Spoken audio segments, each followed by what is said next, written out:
আসসালামু আলাইকুম। এ পর্যন্ত ৩ ধাপে ৩,৪২,১২৭ জন শিক্ষক ও কর্মচারী ইএফটির আওতাভুক্ত হয়েছেন। এখনও প্রায় ৫৬,০০০-এর অধিক শিক্ষক কর্মচারীর ইএফটিতে বেতন ধোঁয়াশায় পড়ে গেছে।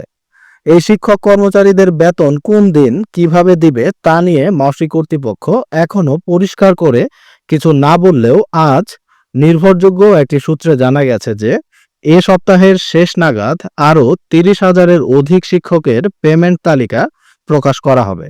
অর্থাৎ আগামী বৃহস্পতিবার চতুর্থ ধাপে আরও ৩০,০০০ শিক্ষক কর্মচারীর পেমেন্ট তালিকা প্রকাশ করা হবে। আর যদি বৃহস্পতিবার কোনো কারণে প্রকাশ না করা হয় তাহলে আগামী রবিবার চতুর্থ ধাপের পেমেন্ট তালিকা প্রকাশ করা হবে।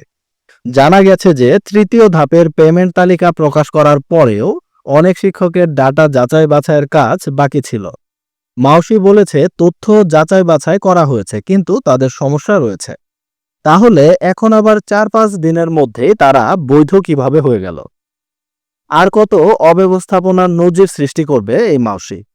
চতুর্থ ধাপের পেমেন্ট তালিকা প্রকাশের পর আর খুব বেশি শিক্ষক কর্মচারী ইএফটির আওতার বাইরে থাকবে না। যে মুষ্টিমেয় কিছু শিক্ষক কর্মচারী ইএফটির আওতার বাইরে থাকবে তাদের বড় ধরনের সমস্যা রয়েছে, অর্থাৎ তাদের নামের বড় ধরনের ভুল রয়েছে অথবা জন্ম তারিখের সমস্যা রয়েছে।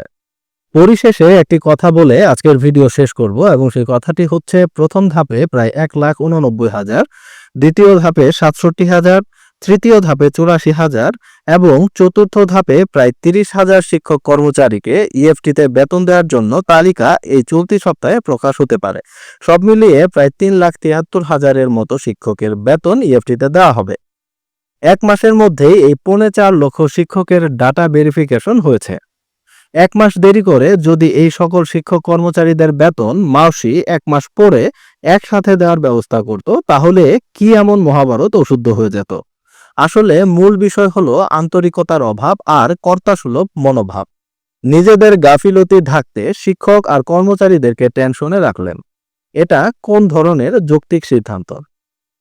আজকের ভিডিও এই পর্যন্তই। ইএফটি সম্পর্কিত আপনাদের যে কোনো মতামত অবশ্যই কমেন্টে লিখুন। আপনি যদি আমার এই চ্যানেলের ভিডিও প্রথমবার দেখে থাকেন এবং এরকম গুরুত্বপূর্ণ ভিডিও নিয়মিত পেতে চান তাহলে অবশ্যই চ্যানেলটি সাবস্ক্রাইব করে রেখে দিন। দেখা হবে নতুন কোনো ভিডিওতে নতুন কোনো গুরুত্বপূর্ণ আপডেট নিউজ নিয়ে। ততক্ষণ পর্যন্ত ভালো থাকুন। আল্লাহ হাফেজ।